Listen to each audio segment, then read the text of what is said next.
আসসালামু আলাইকুম বন্ধুরা, ওয়েলকাম টু মাই চ্যানেল। আমি তো বন্ধুরা চলে আসলাম নতুন একটি ভিডিও নিয়ে। আজকের ভিডিওর বিষয়টা হচ্ছে Poco X3 Pro। Poco X3 Pro এই ফোনটাতে প্রবলেমটা হচ্ছে টাচ কাজ করে না। তো আমরা যখন কাস্টমার ভাইয়ের কাছ থেকে রিসিভ করছি তখন এই ফোনটা খুলে এবং নতুন একটা ডিসপ্লে দিয়ে চেক করে দেখছি টাচ কাজ করে না। তো আজকে আপনাদের নিয়ে চেষ্টা করবো এই ফোনের সমস্যাটা সমাধান করার জন্য। এই ফোনটা কোথা থেকে সমস্যা হয়েছে এবং কী চিকিৎসা করলে এই ফোনটা টাচটা কাজ করবে এটাই দেখানোর চেষ্টা করব।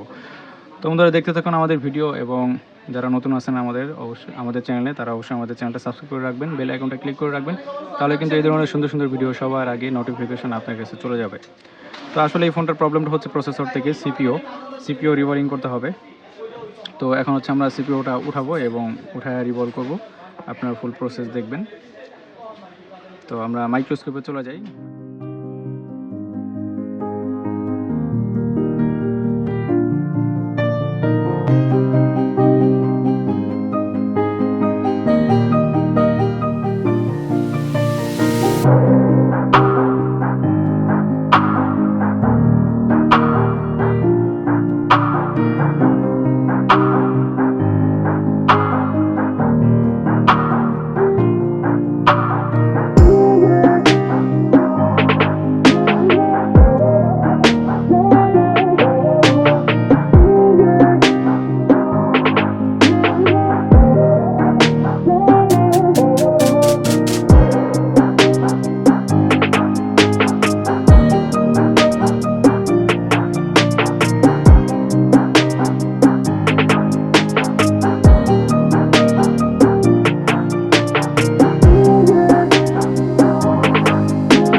তো বন্ধুরা আপনারা দেখলেন খুবই প্রফেশনালভাবে এবং সুন্দর করে পরিষ্কার করে কিভাবে আমরা সিপিইউটা রিভলিং করে ফেললাম। আলহামদুলিল্লাহ আমাদের সিপিইউ রিভলিংয়ের প্রসেস শেষ। এখন আমরা চেষ্টা করব আপনাদের দেখানোর আমাদের স্মার্টফোনটা অন হয় কিনা। যেহেতু সিপিইউ রিভলিং করা হয়েছে, এখন আমরা চেষ্টা করব আমাদের ফোনটি অন করে আমাদের যে সমস্যাটা ছিল এটা সলিউশন হইল কিনা এটাই আপনাদের সামনে তুলে ধরার চেষ্টা করব। তো আমাদের মাদারবোর্ডটা সেট আপ করে নিলাম। সেট আপে এখন হচ্ছে ব্যাটারিটা কানেক্ট করার আগে আমরা যদিও একবার মেপে নিছি যে শর্ট আছে কিনা, কোনো প্রকার শর্ট নাই। আবার একটু মেপে নিই, হ্যাঁ কোনো প্রকার শর্ট নাই, স্বাভাবিক রিডিং আছে।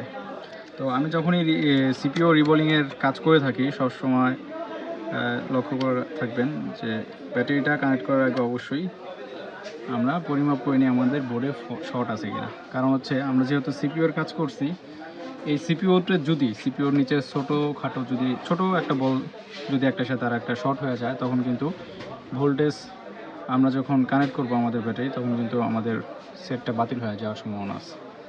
তো যার কারণে আমি পাওয়ার দেওয়ার আগে হচ্ছে চেক করে নিলাম ভালোভাবে কোনো প্রকার শর্ট আছে কিনা। তো এখন পাওয়ার প্রেস করি, আলহামদুলিল্লাহ দেখুন পোকো লেখা কিন্তু চলে আসছে। তো এই ফোনটার প্রবলেমটা ছিল যে কাস্টমার ভাই আমাদের কাছে দিচ্ছে, ওনার কথা মতো হচ্ছে এটা টাচ কাজ করতো না, টাচে কোনো প্রকার রেসপন্স করতো না। তো পোকো X3 Pro আর ইতিপূর্বে যে ভিডিওগুলো দিছি আসলে সবাই জেনে থাকবেন যারা আমার চ্যানেলে প্রতিনিয়ত ভিডিও দেখেন। Poco X3 Pro, Poco X3 এই ফোনগুলোতে যত রকম সমস্যা সব কিন্তু এই সিপিইউ অথবা প্রসেসর যেটাই বলেন এটা থেকেই হয়ে থাকে। তো আমরা দেখি টাচটা কাজ করে না। বিসমিল্লাহ, আলহামদুলিল্লাহ বন্ধুরা দেখুন আমাদের টাচটা কিন্তু এখন 100% কাজ করতেছে, তার মানে আমাদের সমস্যাটা কিন্তু সমাধান হয়ে গেছে। তো এটা কিন্তু পোকো X3 Pro, এটা নতুন একটা সমস্যা, ঠিক আছে। টাচে কাজ করা না, টাচে কাজ করা না এরকম আমি খুব কম পাইছি পোকো X3 অথবা পোকো X3 Proতে। তো X3 Pro এটাই আমার ফার্স্ট যে হচ্ছে টাচে কাজ করে না, যেটা সমস্যা হচ্ছে সিপিইউর থেকে। তো বন্ধুরা দেখলেন কিভাবে আসলে সিপিইউ রিভলিং করি, অথবা এই পোকো X3 Proতে টাচের যদি প্রবলেম হয়ে থাকে, টাচ যদি কাজ না করে, তাহলে কিন্তু সিপিইউ রিভলিংয়ের মাধ্যমে আপনার এই ফোনটা সচল করতে হবে। তো আমরা যখন এই ফোনটা রিসিভ করি তখন কিন্তু নতুন একটা ডিসপ্লে দিয়ে কাস্টমার ভাইয়ের সামনেই চেক করে দেখছি টাচ কোনো প্রকার কাজ করে না, টাচে রেসপন্স করতো না। তো দেখলেন আমরা হচ্ছে সিপিইউ রিভলিংয়ের মাধ্যমে কিন্তু এই সমস্যাটা সমাধান করে ফেললাম। তো আপনারা যদি এই ধরনের কাজ করাতে চান অবশ্যই আমাদের সাথে যোগাযোগ করে আমাদের দোকানে এসে বসে থেকে কাজ করে নিতে পারবেন, এবং ডিসক্রিপশনে দেওয়া নাম্বারে হোয়াটসঅ্যাপ করে বিস্তারিত কথাবার্তা বলে কিন্তু আপনারা আমাদের থেকে এই ধরনের সুন্দর একটা সার্ভিস নিতে পারবেন। তো বন্ধুরা এতক্ষণ ভিডিও দেখার জন্য অসংখ্য ধন্যবাদ, পুরো ভিডিওটা দেখার জন্য। সবাই ভালো থাকবেন, সুস্থ থাকবেন, এমনটাই সাথে থাকবেন। আল্লাহ হাফেজ।